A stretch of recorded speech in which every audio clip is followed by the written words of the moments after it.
যতদূর চোখ যায় শুধু অথই বানের পানি, যাতে ডুবে আছে দক্ষিণ চট্টগ্রামের মানুষের ঘর, জীবিকা, স্বপ্ন আর আগামী।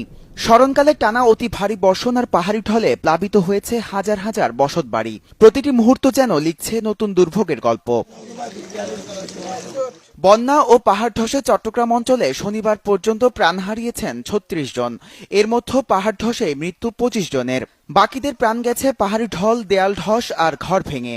প্রতিটি মৃত্যু রেখে গেছে অসংখ্য স্বজনের কান্না আর অপূরণীয় শূন্যতা। শুক্রবার বন্যা কবলিত বাঁশখালীতে ২ শিশুসহ প্রাণ হারিয়েছেন ৩ জন। বানের পানি এতটাই বেশি যে শেষ বিদায়টুকুও হয়ে উঠেছে দুর্বিষহ। হাঁটু সমান পানির মধ্যেই স্বজনদের জানাজার নামাজ আদায় করতে হয়েছে স্থানীয়দের। বানভাসী বাঁশখালীর এমন হৃদয় বিদারক দৃশ্য নাড়া দিয়েছে সবাইকে। শুধু বাঁশখালীই নয়, দক্ষিণ চট্টগ্রামের বন্যা কবলিত অনেক এলাকায় একখণ্ড শুকনো জায়গা মিলছে না। কেউ মারা গেলে যেখানে দেয়া যাবে কবর। বাইরে বোট আসছে তো তাড়াতাড়ি দৌড়ে বের হয়ে এরপরে পানিতে ডুবে মারা গেছে। ভাইয়ের মৃত্যুতে সুগাত, আমরা এলাকাবাসীও সুগাত। দেশবাসীর কাছে আবেদন জানাবো, এখানে এগুলো সার্বিক সহযোগিতা পাওয়ার কথা, এখানে সাহায্য কোনো পাই নাই।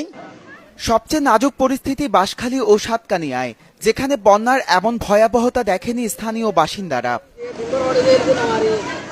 একই চিত্র কক্সবাজারের পেকুয়া ও চকরিয়ার বিস্তীর্ণ এলাকায়। কম বেশি পানির নিচে বেশিরভাগ এলাকা। কোথাও নেই বিশুদ্ধ পানির ব্যবস্থা, কোথাও নেই মোবাইল নেটওয়ার্ক। আবার অনেক এলাকায় টানা ১ সপ্তাহ ধরে নেই বিদ্যুৎ। পর্যাপ্ত আশ্রয় কেন্দ্রের সংকটে মানবেতর জীবন কাটাচ্ছেন অসংখ্য মানুষ। বানের স্রোতে ভেসে গেছে বহু পরিবারের একমাত্র সম্বল গবাদি পশুও। বিদ্যুৎ নেই, আজকে ১ সপ্তাহ বিদ্যুৎ নাই। যে অসহায় বিদ্যুতের যে অবস্থা, অসহায় আমরা অসহায়ের মধ্যে আছি। আমার জীবন দেখি এখানে বইতে এরমে পানি নয়। এখানে আজকে ৪ দিন পর্যন্ত মানুষটা না খেয়ে আছে। মানুষের প্রচুর কষ্ট হচ্ছে, গবাদি পশু ধ্বংস হয়ে গেছে, মাছের পুকুর ধ্বংস হয়ে গেছে। আমার দেখেন না, ঘর দুয়ার ভাঙি গেছে। কিভাবে রান্নি খাবো? আজকে ৩-৪ দিন ধরে খাইতে পারি না, রাঁধি পারি।